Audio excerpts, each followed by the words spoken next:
Leonardo da Vinci, a name that stands alone in its unparalleled brilliance. You know him as the greatest artist to have ever graced humanity. His masterpieces have transcended time, adorning the walls of the world's most prestigious galleries and commanding multi-billion-dollar valuations. One painting in particular catches everybody's attention.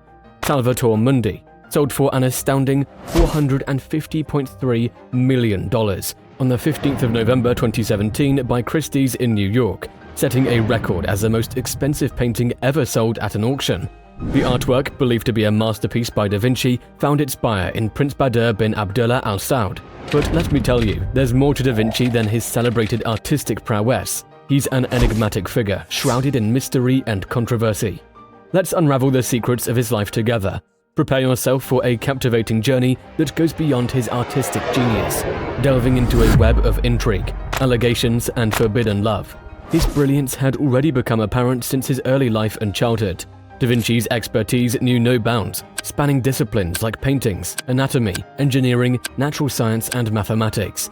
But hidden beneath the brilliance lies a darker side, with tales of alleged secret lovers and salacious affairs. At the center of it all was Salai, his devoted follower and rumored muse, whose influence is suspected to have inspired some of Da Vinci's most famous works, including the enigmatic smiles of Saint John the Baptist and Mona Lisa. Are you ready to shine a light on the untold legacy of Leonardo da Vinci? On April 15, 1452, when Leonardo was born in a little town called Vinci in Italy. Now don't get it twisted, he didn't exactly have a good beginning. His father, Ser Piero Frassino di Antonio da Vinci, was a notary, and his mother, Caterina de Meo Lippi, was just a regular peasant woman. And Leo was born out of a relation, which was a bit of a scandal back then. But still, all this didn't slow him down one bit. Little Leonardo was all about learning, asking questions, and generally being a smarty pants. Before we knew it, he was a star artist, scientist, and inventor. At the age of 14, Leonardo's artistic talents caught the attention of his father. Recognizing his potential, Ser Piero sent him to Florence, a vibrant city renowned for its artistic heritage, to study under the guidance of the esteemed artist Andrea del Verrocchio. Under Verrocchio's mentorship, Leonardo's skills flourished. He embraced the disciplines of painting, sculpting, and drawing, constantly pushing himself to refine his craft and explore new artistic horizons. From the mid-1480s, Leonardo had this habit of jotting down all his thoughts, ideas, and observations in his notebooks, which are still available to this day. And nestled in between all those sketches, you'll find cryptic symbols, hush-hush secrets, and hidden codes. Some people even reckon that Leo might have been part of some secret clubs, like the Priory of Sion or the Knights Templar, and that influenced his work. Maybe those world-famous paintings of his are filled with hidden messages just waiting to be cracked. Moving forward, when Leonardo grew into adulthood, he surrounded himself with a circle of artists, thinkers, and scholars. Among his many intriguing companions was a young apprentice who went by the name Gian Giacomo Caprotti, or nicknamed Salai, meaning Little Devil. And you know what? Salai wasn't just another pupil. He was someone who had won over Leonardo's heart with his artistic potential and irresistible charm. Now, let's get one thing straight. The bond between these two wasn't a regular mentor-apprentice deal. Some rumor-loving historians suggest that there might have been a romantic angle to it. But let's not jump the gun. We've got no solid proof to back this up. All we can say is that their relationship was complicated, deep, and thought-provoking. So Salai, with his fascinating persona and creative knack, held a place of significance in Leonardo's life. This wasn't just your run-of-the-mill mentor-apprentice saga. Though solid evidence is hard to come by, it suggested that Leonardo's fondness for Salai might have influenced the depiction of Saint John the Baptist. Salai was just a 10-year-old lad from a tiny town near Milan when he joined Leonardo's studio. We know zilch about his people, except that his old man was likely a landowner. Back in those days, it was common for young boys to apprentice with artists and other professionals. These kiddos would do all sorts of odd jobs around the house and studio, and in return, they'd get food and a roof over their heads. If they showed a knack for drawing or painting, they could train under their master and become a painter themselves. The puzzles surrounding their relationship add a dash of intrigue to Leonardo's life and work. Despite Salai's rebellious nature and propensity for lying and stealing, Leonardo cared for him and admired Salai's physical beauty, going so far as to splurge on expensive clothes for him. In one of his notebooks, the Codex Atlanticus, Da Vinci made a comment expressing his concern about Salai's behavior and the need to keep him close to prevent him from doing something wrong. This comment has been interpreted by some as evidence of a close personal relationship. These all added up another layer of complexity to their relationship, leaving us with more questions than answers about this captivating narrative. There are a lot of rumors that the majority of Leonardo's masterpieces are a hidden tribute to their bond, a clandestine shout-out to their relationship. For instance, the hauntingly beautiful portrait of St. John the Baptist, art buffs can't help but gush over its timeless allure and symbolic depth. But hey, there's a juicy bit of gossip hiding between those brushstrokes, which is who sat for the portrait of St. John the Baptist.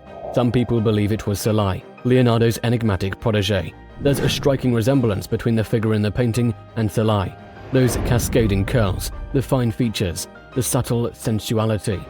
There's a persistent rumor that Leonardo da Vinci bequeathed his possessions, including the Mona Lisa, to Salai upon his death.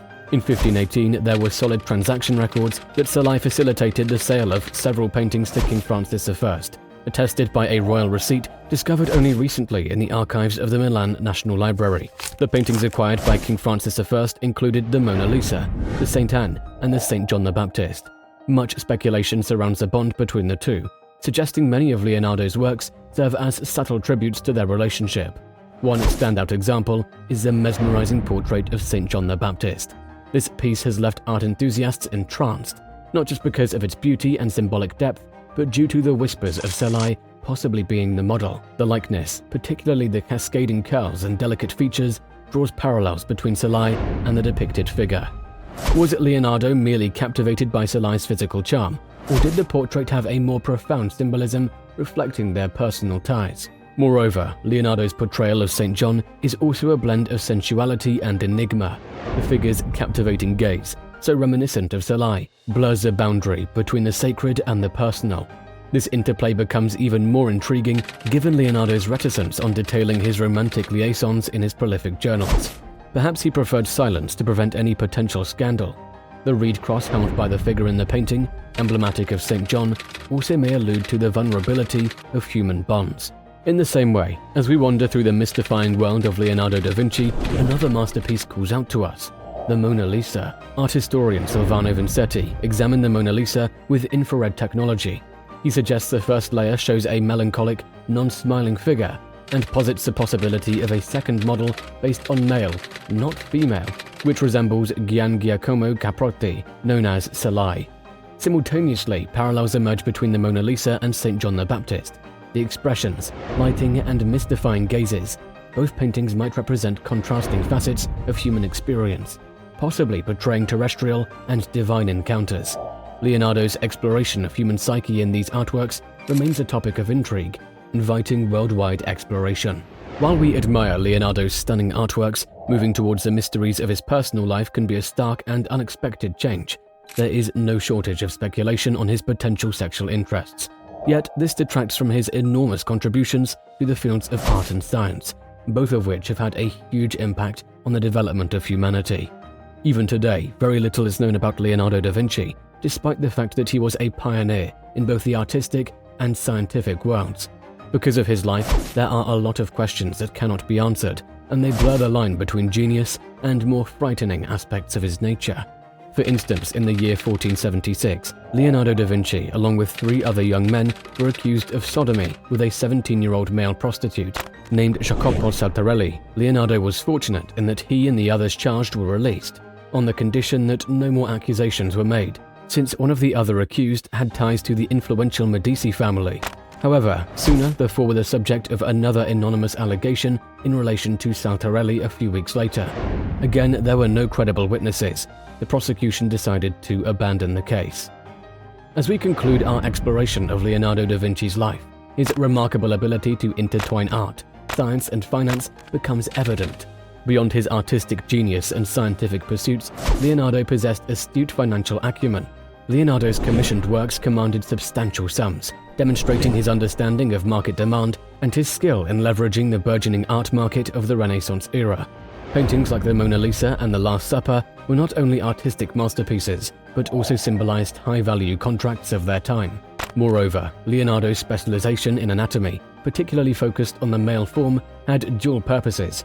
His anatomical sketches advanced medical knowledge and served as valuable illustrations for medical texts, catering to niche market demands in academic and medical circles. While his artistic prowess is widely celebrated, his revolutionary contributions to anatomy often go overlooked. While Leonardo's legacy in art and science is widely recognized, his financial strategy and understanding of market dynamics remain an unexplored treasure. As we contemplate the intersection of art, science, and finance in his life, we are reminded of the timeless relevance of Leonardo's approach. His journey stands as a testament to the synergy between creativity, innovation, and financial acumen, resonating with the essence of the finance and business world even today. And that wraps up today's video. We really hope you found it informative and learned something new. Feel free to comment below and don't forget to subscribe to the channel and hit the bell icon if you haven't already. Thanks so much for tuning in and all the best.